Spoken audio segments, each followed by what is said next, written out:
Good morning बच्चों। आज हम पौधों के महत्व के विषय में जानेंगे। हम हमेशा कहते हैं पौधे हमारे लिए बहुत महत्वपूर्ण होते हैं, लेकिन क्या आप जानते हैं कि ये क्यों महत्वपूर्ण है?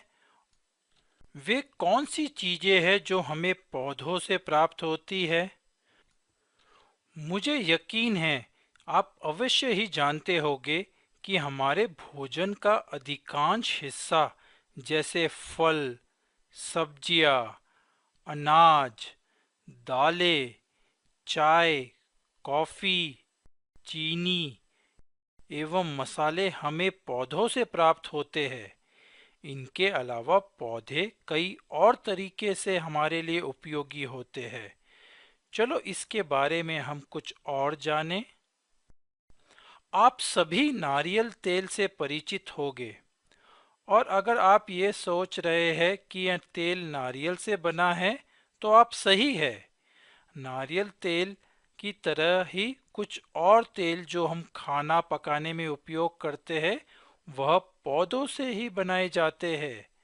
उदाहरण के लिए मूंगफली का तेल, सरसों का तेल, जैतून का तेल इत्यादि। भोजन के अलावा हम कुछ पौधों का उपयोग दवाई के रूप में भी करते हैं, जैसे तुलसी या नीलगिरी का तेल सर्दी या खांसी के इलाज के लिए किया जाता है। जूट के बैग, रस्सियाँ, बोरिया और मैट जिन फाइबर से बनाए जाते हैं वे हमें जूट के पौधों से प्राप्त होते हैं। जैसे कि हमने कहानी में देखा था, जूट के पौधे ने सोना को उसके स्कूल के लिए किताब रखने के लिए जूट का बैग दिया था। आप लोग गर्मी के मौसम में कैसे कपड़े पहनना पसंद करते हैं? कॉटन के यानी सूत के कपड़े, है ना? हमारे आरामदायक कॉटन के कपड़े जिन फाइबर से बने होते हैं वह हमें कपास के पौधे यानी कॉटन प्लांट से मिलते हैं। जैसे कि हमने कहानी में देखा था, सोना की दादी कॉटन से कॉटन यान सूत रही है जिससे कपड़ा बनाया जाता है। क्या आपको गुलाब या मोगरे की सुगंध पसंद है?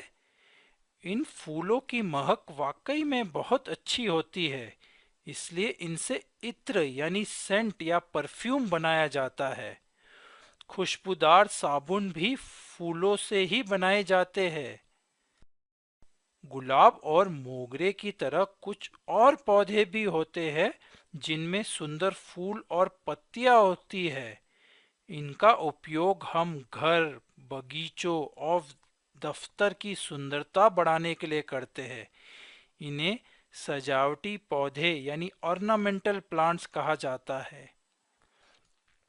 क्या आपकी पढ़ाई पेड़ों के बगैर संभव है? आप सोच रहे होगे पढ़ाई में ये पेड़ कहाँ से आ गए, है ना? नहीं, पेड़ों के बगैर पढ़ाई संभव नहीं है। आपके बैठने की कुर्सियाँ या मेज जिस पर आप अपनी पुस्तकें रखते हैं वह भी पेड़ की लकड़ियों से बने हैं। न केवल मेज या कुर्सियाँ बल्कि दरवाजे और खिड़कियाँ और अन्य सभी फर्नीचर लकड़ी से ही बने होते हैं। टीक, ओक, बांस जैसे अन्य पेड़ों की लकड़ियाँ फर्नीचर में इस्तेमाल की जाती है। जैसा कि आपने कहानी में देखा, ओक का पेड़ सोना को लकड़ी की मेज और उसके घोड़े तूफान के पीछे बांधने वाली लकड़ी की बग्गी देता है। क्या आप जानते हैं कि आपकी सभी किताबें, नोटबुक और सभी प्रकार के कागज पौधे से बने होते हैं? कागज बांस यानी बैम्बू के पेड़ से बनाया जाता है। जैसे कि आपने कहानी में देखा, बांस के पौधे ने सोना के स्कूल के लिए कई पुस्तकें दी थी। इसी प्रकार रबर का वृक्ष हमें रबर देता है जो हम कुछ लिखे हुए को मिटाने के लिए प्रयोग करते हैं। यहाँ तक कि कारों और बसों के टायर भी रबड़ से बने होते हैं। जैसा कि हमने कहानी में देखा, रबड़ का पेड़ सोना को रबड़ की चप्पल देता है। गोंद या ग्लू जो कागज को चिपकाने के लिए प्रयोग में लाया जाता है, वह हमें कीकर या अकेशिया के पेड़ के तने से मिलता है। परंतु हाँ, शार्पनर हमें पेड़ से नहीं मिलता। पौधे जानवरों के लिए भी बहुत उपयोगी होते हैं। कई जानवर जैसे कि बकरी का भोजन पौधों से ही होता है। यह कई जानवरों का घर भी होता है, जैसे कि बंदर और गिलहरी पेड़ों पर रहते हैं। पक्षी भी पेड़ों पर ही अपना घोंसला बनाते हैं।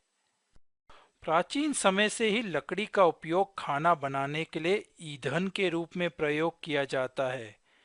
कई लोग आज भी लकड़ी का उपयोग खाना बनाने के लिए इस्तेमाल करते हैं। अब आप समझ ही गए होंगे पौधे हमारे लिए कितने आवश्यक है। इसलिए यदि आप पौधों का सारा लाभ लेना चाहते हैं तो आपको अधिक से अधिक पौधे उगाने चाहिए। फिर मिलेंगे बच्चों, बाय बाय।